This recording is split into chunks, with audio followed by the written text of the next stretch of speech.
Hi everyone.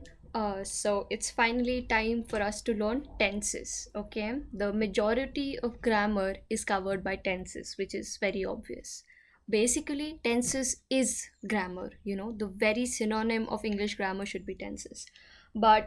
Anyways, I want you to focus on these three sentences that I've just written. The simplest of way to differentiate between the three tenses that we have, present, past, and future, these are the sentences, okay? Simplest sentences. I write this letter to please you. The verb write refers to present, okay? Present tense. I wrote the letter in his presence. The verb wrote refers to past tense. I shall write another letter tomorrow. The very word shall and write refers to future tense. Okay, but this is not it. Okay, I want you to understand four main things, just four things, and you'll be clear with tenses. Tenses are divided into three, right? Present, past, and future. Now, these three are divided into four. Okay, what are these? Simple, present continuous, and present, past, future continuous. Okay, perfect, present perfect, past perfect, and future perfect, and perfect continuous. Learn these three and you'll be very, it'll be very easy for you to learn tenses as a whole. Now let's look at how they are divided. Now here I have a few examples of present tense. I love. Simple present, I am loving. Okay, present continuous because ing. I have loved. Present perfect, I have been loving. Present perfect continuous. Okay, let's look at some past example. These are past. I loved. Simple past, I was loving. The word was makes it past, and here the word am makes it present. Okay, and the word have makes it present perfect here. I was loving, past continuous because ing and was. I had loved, past perfect. I had been loving, past perfect continuous. Past because had, continuous because ing. Now I would want to tell you one thing. um the very sentence I had loved is not used anymore. In one sentence you can't use two words which are in past form, correct? Moving on, these are a few future examples. I shall, will, love. Now, there's one thing, you can use both the words shall and will. Shall is used formally, will is used informally, not informally. You can also use it when you talk to a teacher or someone you respect. But usually will is used, but I will be explaining all the future forms with the word shall itself. Okay, so I shall love, simple future. I shall be loving, future continuous because obviously ing. I shall have loved, future perfect. I shall have been loving, future perfect continuous. Okay, moving ahead. Now, the uses of the present and past tense. We will study present and past together and future a little differently. Okay, now, like I said, there are four kinds of present tense and past tense and future tense: simple, continuous, perfect, perfect continuous. Simple, continuous, perfect, perfect continuous. Okay, first we'll come across simple present tense. We'll see more examples of simple present tense. He drinks tea every morning. To express a habitual action, He drinks tea every morning. I get up every day at 5 o'clock. Okay, then we have the sun rises in the east to express general truths. The sun rises in the east. Here comes the bus. Here comes the bus. In exclamatory sentences beginning with here and there to express what is actually taking place in the present. Okay. The train leaves at 5:20. Kind of to express a future event that is part of a fixed timetable or fixed program. The match starts at 9 o'clock. Okay. Moving on. Now we have present continuous tense. She is singing. The boys are playing hockey. I am reading David Copperfield. I am going to the cinema tonight. My dog is very silly. He's always running out in the road. The very moment you see ing, ing, ing, and ing, you should be very aware that it is continuous. Any form of tense, it is continuous. Okay. Moving on, present perfect tense. Present perfect tense. He has just gone out. It has just struck 10 to indicate completed activities in the immediate past. Okay, in the immediate past, we use the word just. All right. Next, we have you read Gulliver's Travels? Mr. Hari has been to Japan. I'm so sorry, this should be capital. Mr. Hari has been to Japan. To express past actions whose time is not given and not definite. Okay. Up next, we have I have finished my work. I have been doing a lot of workout. Then we have I have known him for a long time. He has been ill since last week to denote an action beginning at some point in the past and continuing up to the present moment. We often use the word since, for, okay, like since, for, all right. Moving on, we have present perfect continuous. He has been sleeping for 5 hours. They have been building the bridge for several months. They have been playing since 4 o'clock. So, the present perfect continuous is used for an action which began at some time in the past and is still continuing. Now, we have simple past tense. The steamer sailed yesterday. ed.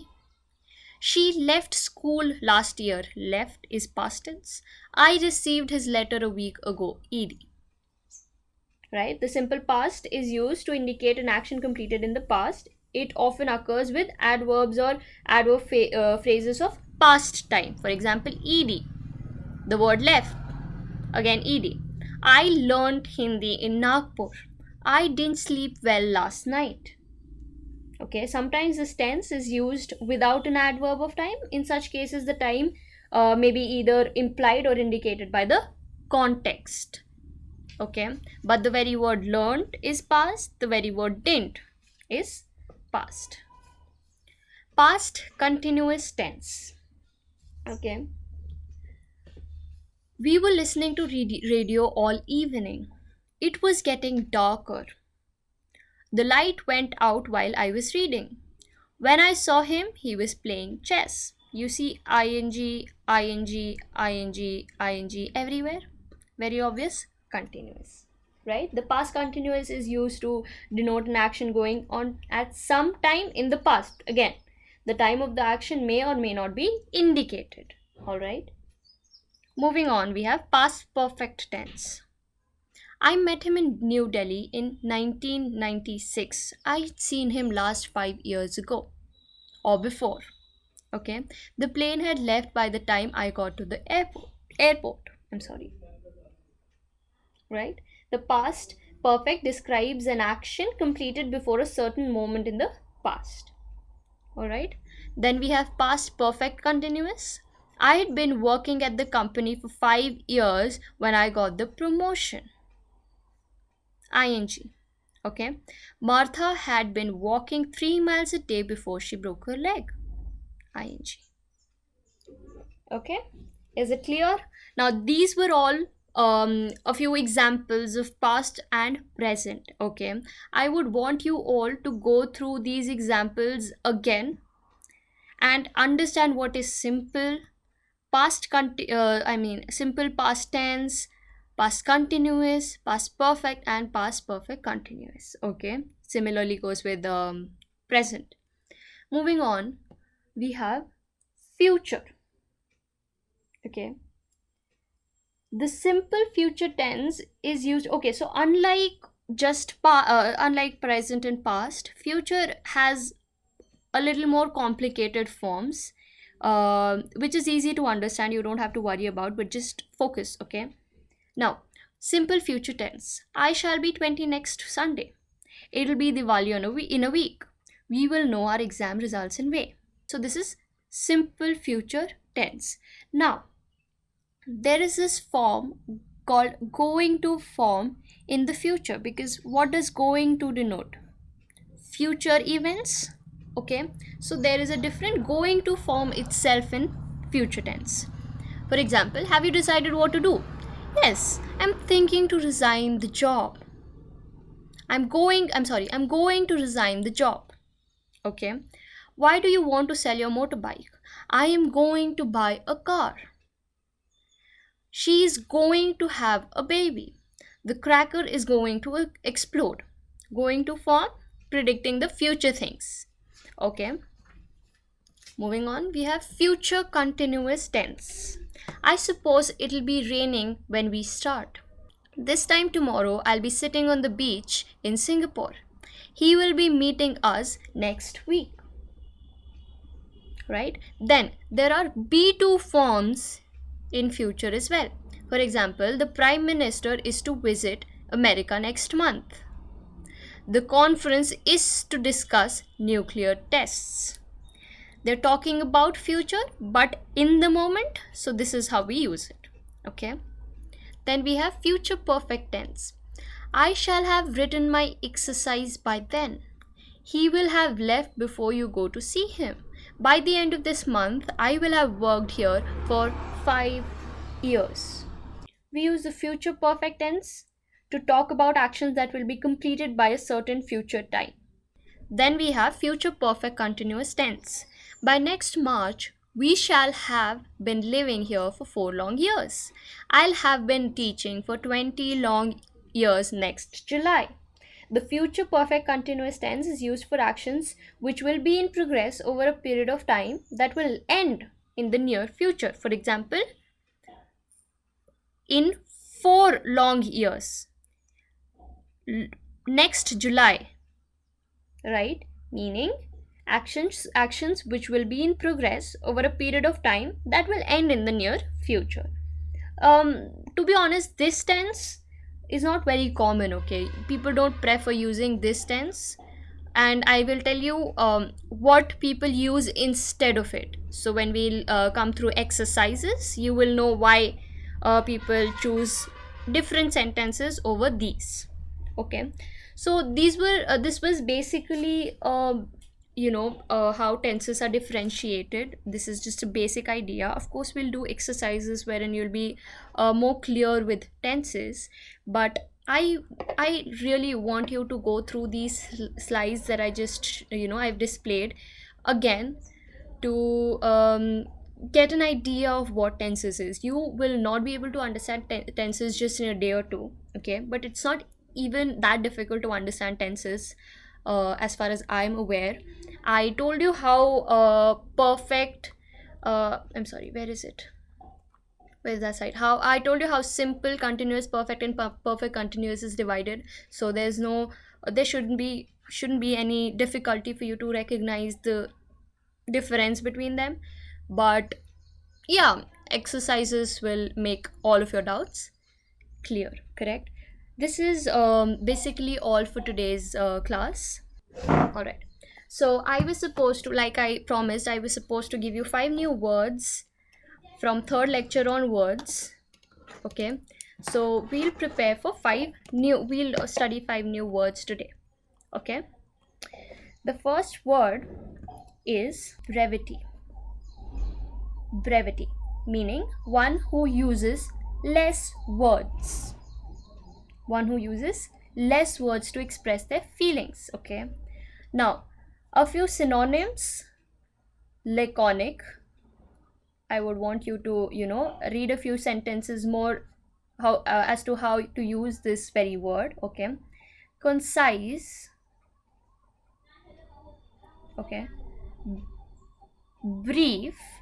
Now, the very word brief means being very precise.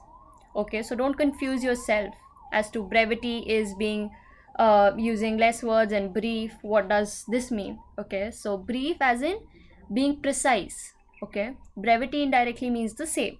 Now, a few antonyms on the same. Um, longevely, longevely, longevely. By the very word, you'll understand what that means. Verbosity, verbosity. Okay, I would want you now, this is something that I will not be teaching you, because then there's nothing left. Now if I teach everything, you'll not be able to do anything by your own. So I'm just giving you new words. I want you to go search the actual meaning and see how these words are used in sentences. Just knowing the meaning of the word doesn't improve your vocabulary. You should also know how to use those certain words in sentences. So don't just go through the definition, go through a few sentences as well. Okay. Next, the second word. This was the first word. The second word is feeble. Feeble meaning feeble meaning someone who's weak. Okay. The synonyms for the word feeble are fragile, impotent,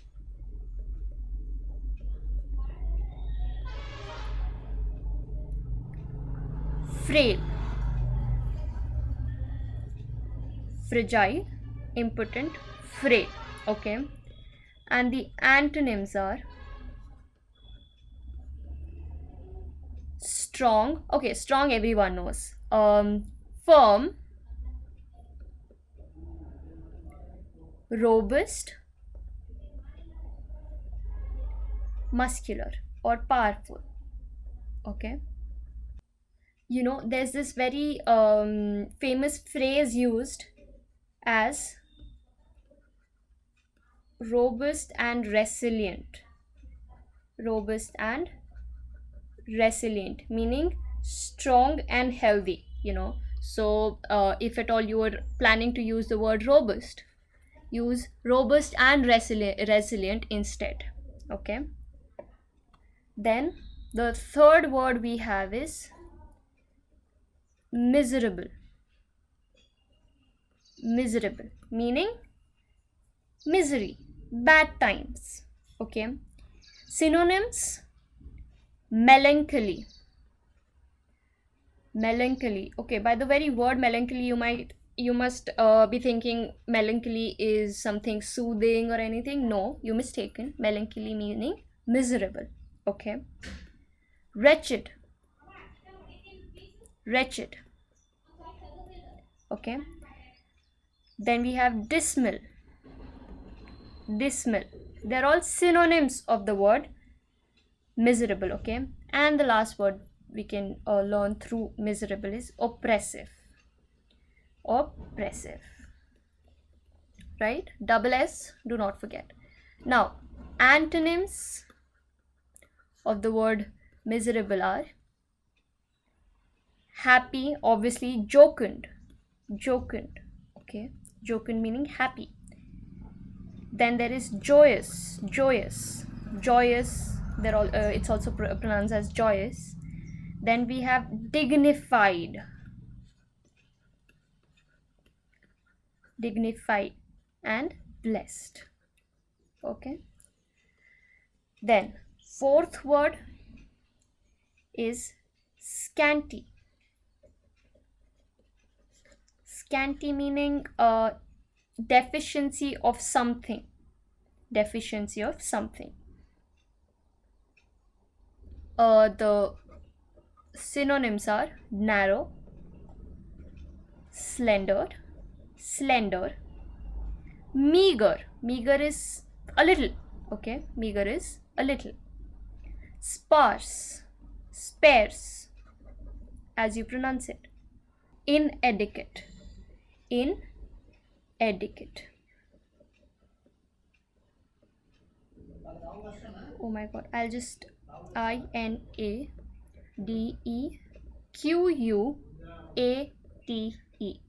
is the spelling of inadequate.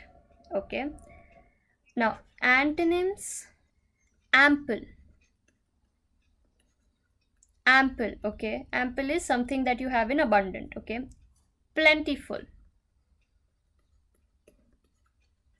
also excessive. Okay, abundant. Just remember excessive. I'm not going to write that word because excessive is something that you use in your day-to-day life. And sufficient.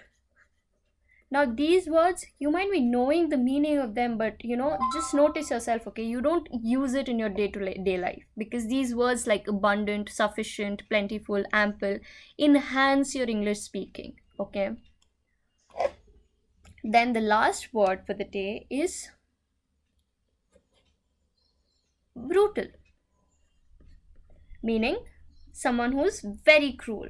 Okay, the synonyms for this word brutal are savage, savage. Okay, merciless, merciless, barbarous. Okay, and antonyms are tender, tender, who is very soft hearted. Okay, humane, humane. Okay, and sympathetic, sympathetic. This is basically these are the 5 words. Okay, now one thing to remember these words are: get up in the morning, see the last few seconds or minutes of the video, and revise it again.